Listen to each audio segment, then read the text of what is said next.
Hello, fsharp, and welcome back to more performance patterns. Today, we're going to talk about something I use all of the time, and that is creating a struct that is a read-only wrapper over some data that I created using mutation. Now, that sounds like quite a mouthful. Let me set up the reasoning behind this. So, in many cases, I'll be consuming data from a client. I have some file, I have a database, I have some other source of data, and I want to create a key value collection for being able to look up data very quickly. And so in this example, I've created something very silly where I have my random number generator and I'm generating some data. In this case, I'm creating an array. It has 1,000 elements, and I'm generating a random name, and I'm generating a random value associated with that name.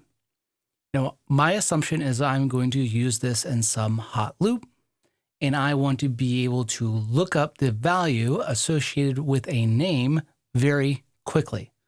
Now, there are a few different ways that we can approach this. Now, as F-sharpers, the first thing we might reach for is something like a map. A map is an immutable key value collection, and it's actually backed by an AVL tree. I don't think it's a pure AVL tree. I think it's a modified AVL tree. But the point is, it's backed by a tree data structure, which means lookups are log n, which is less than ideal. We would rather have something that's faster than that. So, okay, then what we could do is we could use a dictionary. Well, let me discuss the other options that come built into F#. We want a dictionary-like data structure. Now, F# has some convenience things built in which can help with this. So we have the dict function, which is a function which takes in a sequence of key value pairs and returns an I dictionary to you. We also have a read-only dict function, which again does the same thing, except now it is returning an I read-only dictionary. Okay, why wouldn't we want to use these? That's a great question. Now, remember at the beginning of this, I stipulated, hey, this is going to be in a hot loop. We need to go fast, and so we want these lookups to be as fast as possible. And if you remember, let me bring up, I recently did a series where I talked about creating a fast dictionary, and I provided the impetus behind that saying, hey, I did some benchmarking and I looked at the performance of the F# map versus a .NET dictionary versus the read-only dictionary in .NET versus the dict and read-only dict function results. And it showed that the .NET dictionary was by far the fastest, and even the read-only dictionary, which is in the collections.object model namespace, I believe, has some overhead. And so that's less than ideal. And I think it's important for us to ask, okay, why do these things have additional overhead? So let me then show you the dictionary solution to this, and then I will go into why there's these performance penalties associated with this. So I know that this is slower than a raw dictionary, but let me show you how I would create just the raw dictionary from this. So, and it's also important to note that I want to duplicate the experience of working with an F# map. When I use map here over this array of data, notice that I'm generating 1,000 elements, but for the name, I'm generating a random number from 0 up to, but not including 100. And so I am likely going to have duplicate names. The F# map will say that last write wins, or the last name, it's like if I see the same name multiple times, the last value associated with that name is the one that actually ends up being stored in the map.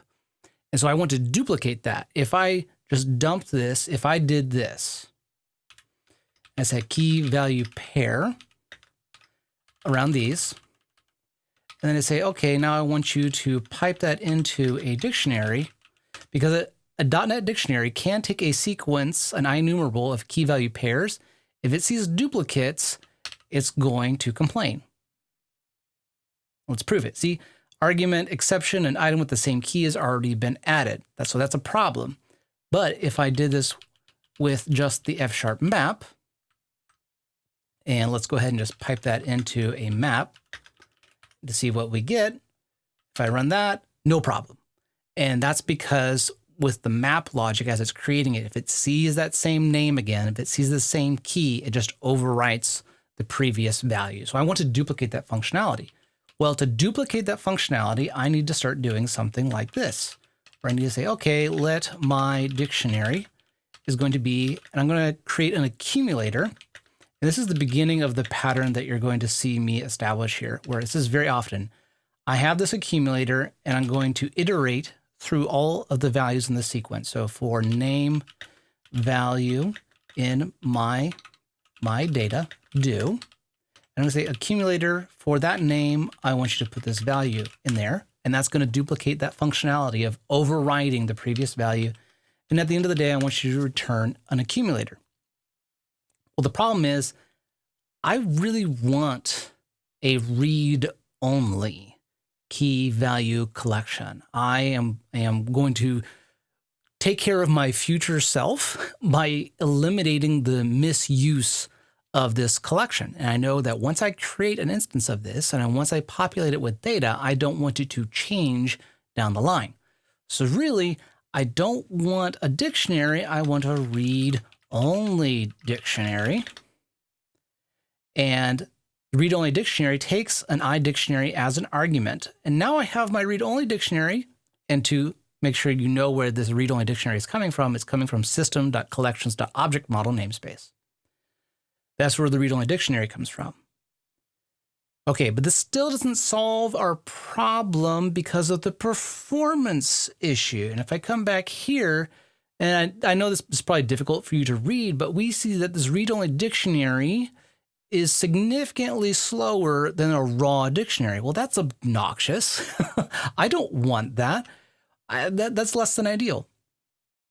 First of all, let's ask ourselves, why is that happening? Why is the read-only dictionary slower than a raw .NET dictionary? And why is the dict function and the read-only dict function that are built into fsharp, why are those slower as well?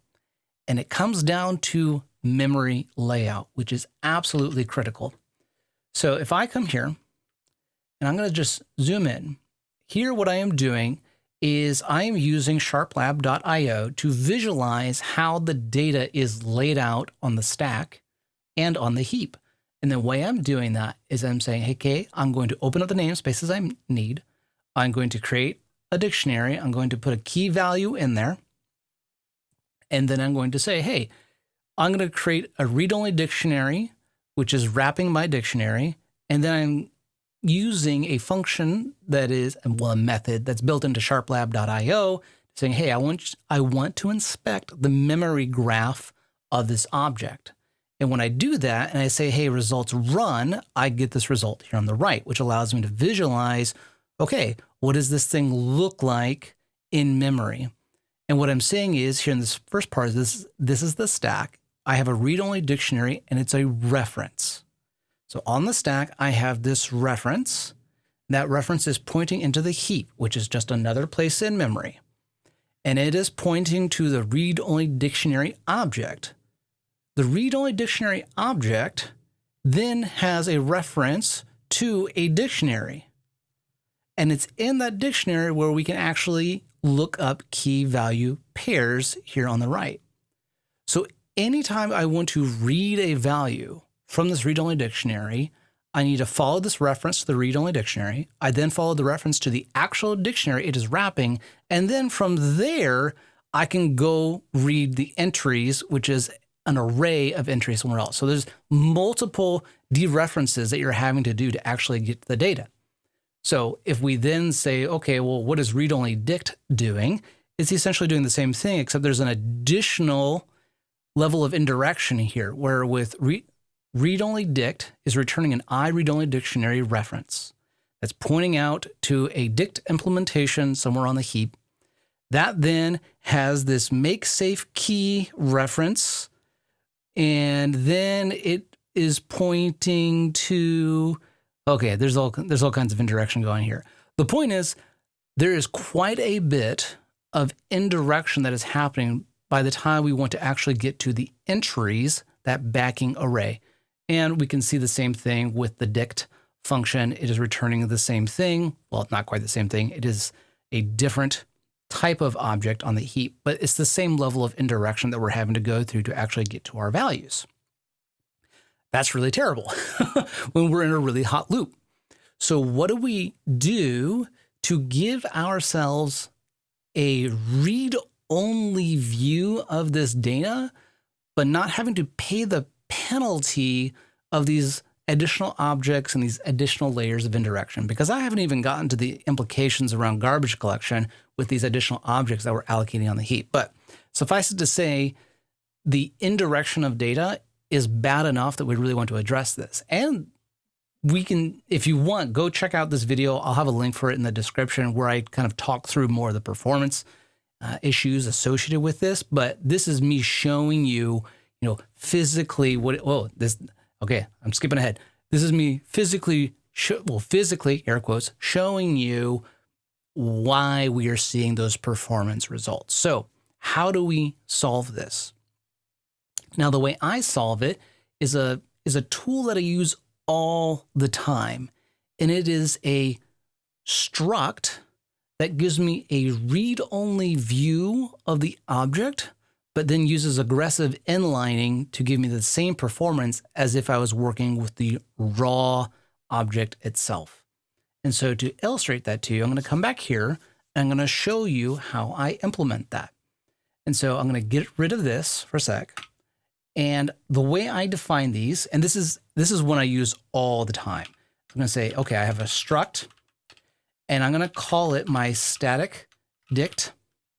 And what this, for me, I'm using the term static to mean like, hey, it's static, it's unchanging, it's not going to evolve on me. So it's a static dict, and it takes two type parameters. One is the key, and one is the value. And it takes a single argument. In this case, it's going to be a dictionary of key value.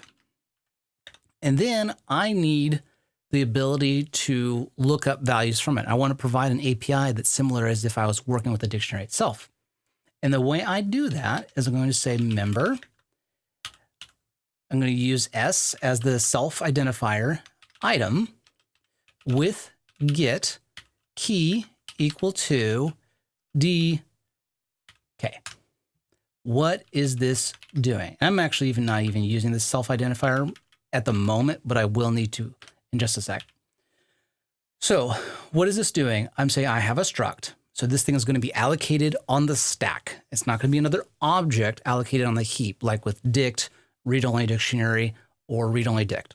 So it's going to exist on the stack. It is going to only hold a single value, this dictionary, and that property is going to be private. And then this is how you implement the bracket, the item syntax, this lookup syntax. So anytime you want to actually look up something in a dictionary, for example, you say, hey, my data, and then you say like, hey, rando1. I'm pretty sure rando won't actually be in here. Oh, well, because I haven't turned this into a dictionary yet.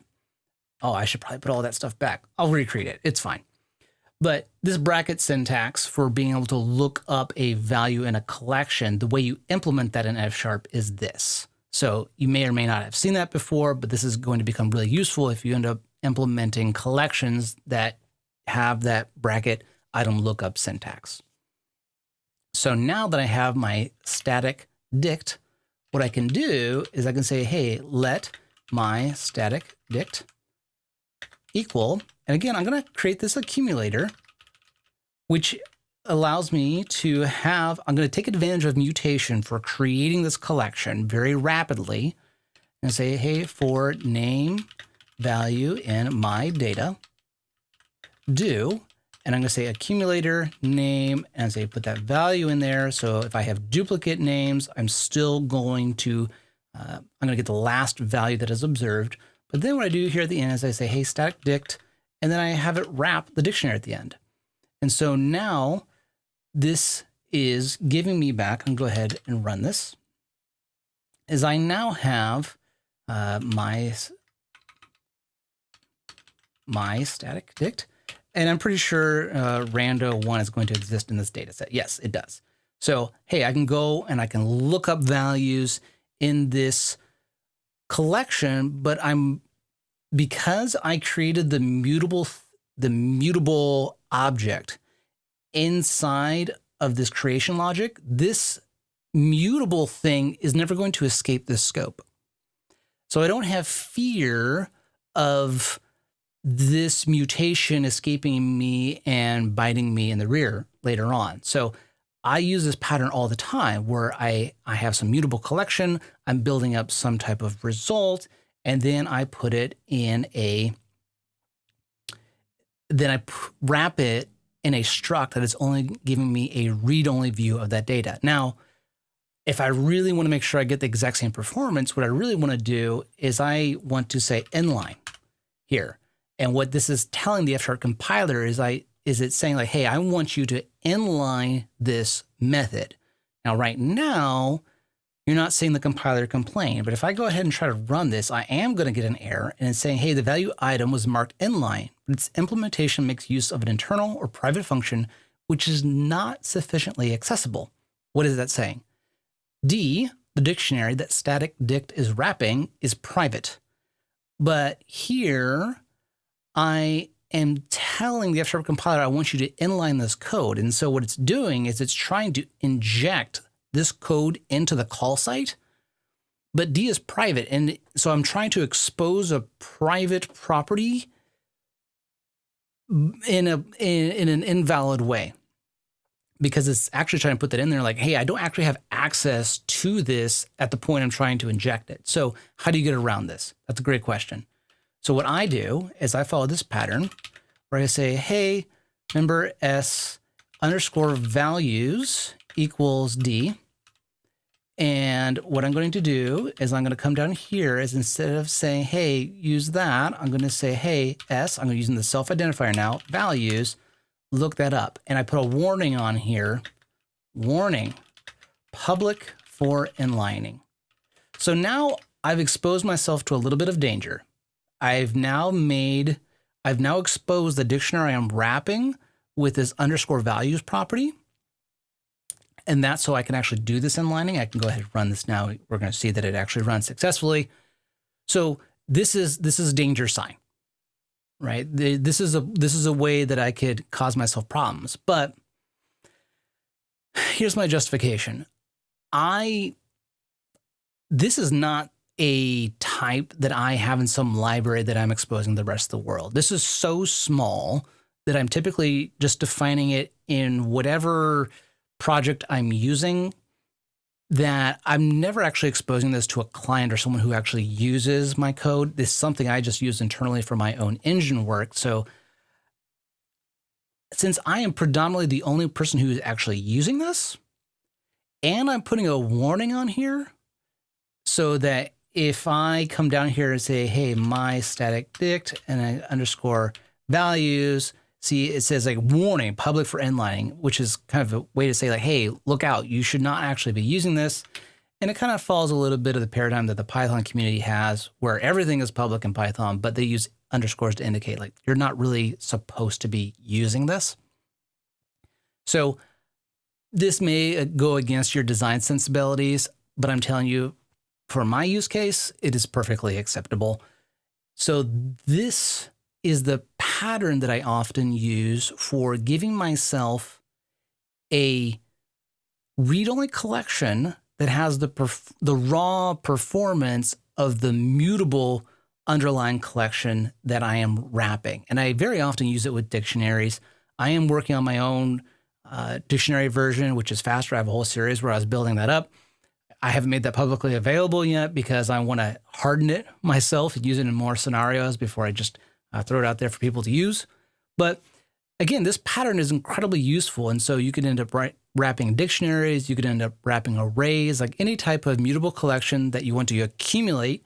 You want to use it in some logic like we do here, where I'm like, hey, I have this mutable collection. I'm going to take advantage of mutation for this to be really fast. But then I wrap it in something that's read-only to protect myself later on, to make sure that I'm not actually mutating that data later. So yeah, I hope that you find that helpful. It's a trick that I use all the time when I want to give myself some fast performance. And if you have any other scenarios that you think that you would like me to look at and provide some patterns for, please let me know down in the comments. Thank you very much for spending some time with me today. It's been really wonderful. You have a great one. Bye-bye.